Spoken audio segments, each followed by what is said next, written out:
So for my project, I chose to focus on the race-gender pay gap that is present in the U.S. today and works to keep African-American women at a great disadvantage when compared to white women, African-American men, and white men.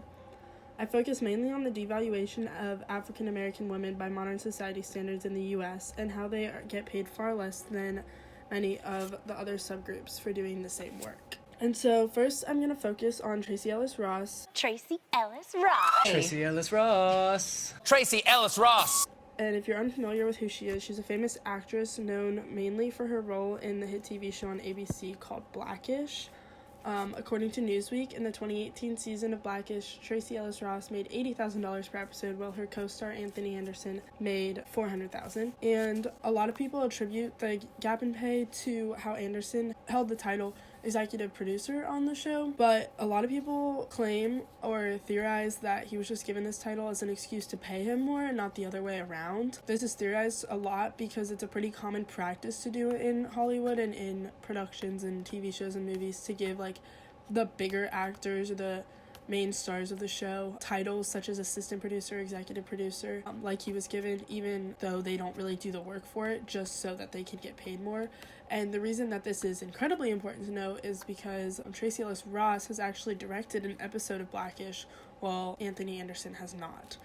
So his title of executive producer isn't really warranted. And the ABC producers have made claims that the presence of Tracee Ellis Ross on the show attracts a large majority of their viewership for Blackish. In 2017, Tracee Ellis Ross won the Golden Globe for her role in Blackish, and Anderson didn't win a Golden Globe, and he hasn't since for the show. And so the producers know that a large majority of their audience and viewership is attracted because of Ross's character on the show and not necessarily Anthony Anderson's. And frankly, it's just ironic that this pay gap exists between the people played in the show, because the show, as you can probably tell from the title, is about African American, their struggle for equality today, even though it looks different than what it has looked like in the past, how things just still aren't equal, and just talks about the hard topics like that. So it's just kind of ironic that the pay difference exists even when it's a show that talks about things like that. But I digress. So it's also important to note Ross's life before. She grew up in New York and attended Riverdale County School, which is a private day school there, priced at over $50,000 a year, and later attended the Institut Le Rosé, which is a private boarding school in Switzerland, priced at over $100,000. She later attended Brown University and graduated with a degree in theater, and she was one of 3 biological daughters of the famous musician Diana Ross, who, if you're also not familiar with her, she made a lot of money. Obviously, being a musician, her name holds a lot of weight in that realm, and that definitely probably opened a lot of doors for Tracee Ellis Ross when she was starting out, just knowing people and having those connections and stuff. So, needless to say, she was probably very well off and had many things tipped in her favor, a lot of odds stacked in her favor. By no means do I mean to discredit how hard she worked to get where she is today and how hard she worked for her roles in Blackish and other things.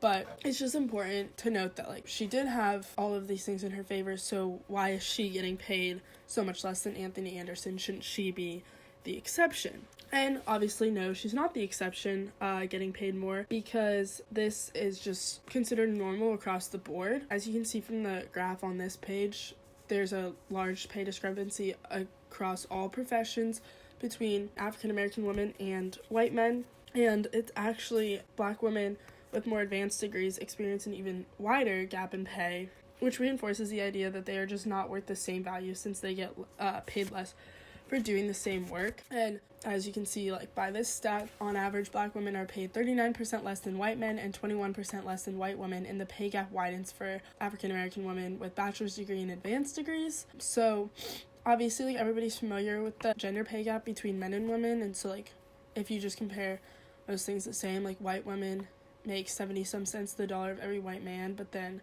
Black women are getting paid even less than that. So that's just an important thing to note about intersectionality. And so, because of all this devaluation, it's a little surprise that Black women tend to struggle more financially. But however, the pay gap is only one factor in the network of systems working to devalue the worth of Black women and keep them oppressed. So African Americans tend to be most negatively affected by recessions and the last hired, first fired mindset that accompanies the recessions. And this is because African Americans are usually the last group to gain economic prosperity across all subgroups. One could argue okay, this gap in pay is there because people just accept it. So why are African American women not just turning down jobs that pay less? Why aren't they just demanding more money for their work and all that?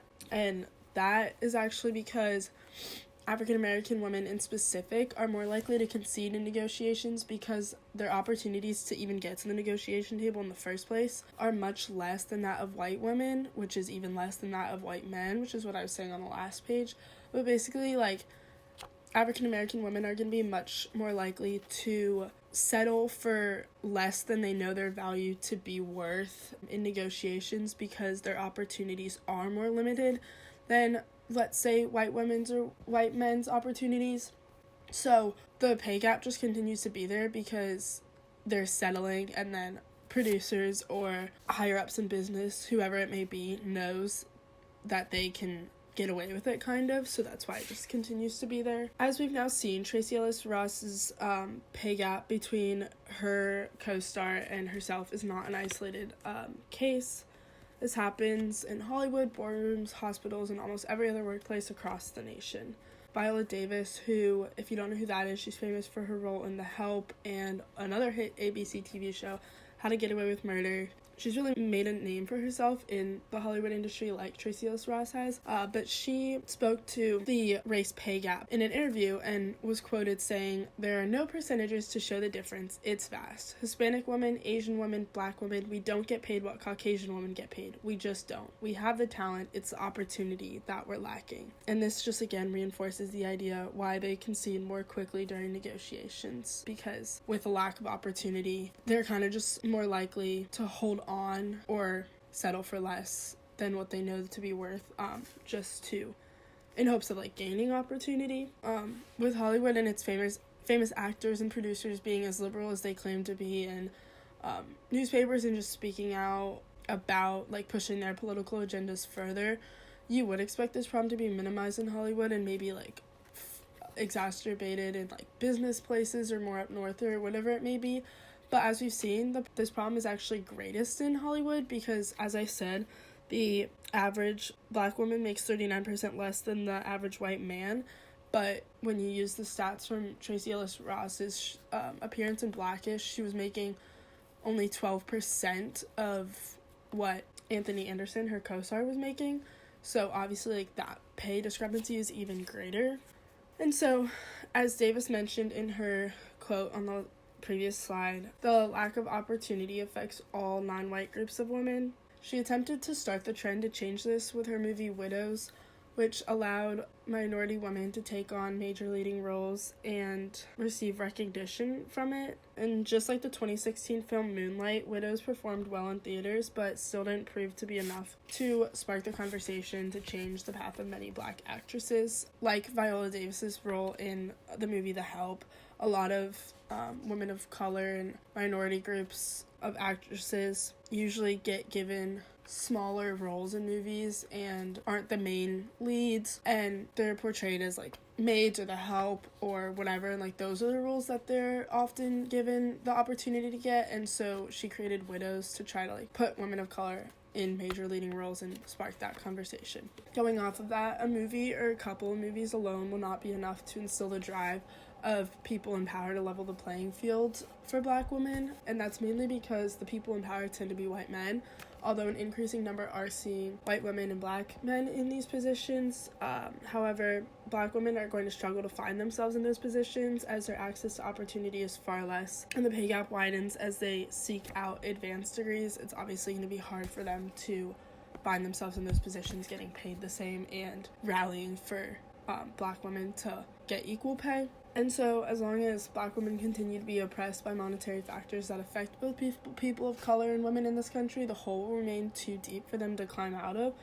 So I'm basically just trying to say with this that black women are oppressed by monetary factors that affect both women and the gender pay gap, and then also affect African Americans in the race pay gap. So they're kind of getting like disadvantaged twofold in a way, because they're getting disadvantaged for being not white and they're getting disadvantaged for being not male. So they're being oppressed for things that are far out of their control, even for doing the same amount of work or same quality of work as their white and or male counterparts. this just ties into the idea that intersectionality says that you cannot talk about one without the other, and this is why this pay gap deserves more attention, because it's talked about the least, but it's the greatest because of the intersectionality that's at play. In addition to this, Julian Malvo, who's the former president of Bennett College for Women, spoke to this matter in an interview where she said, "We can continue to close the income gap, but we will never achieve economic parity from a wealth perspective because once upon a time we were somebody's wealth.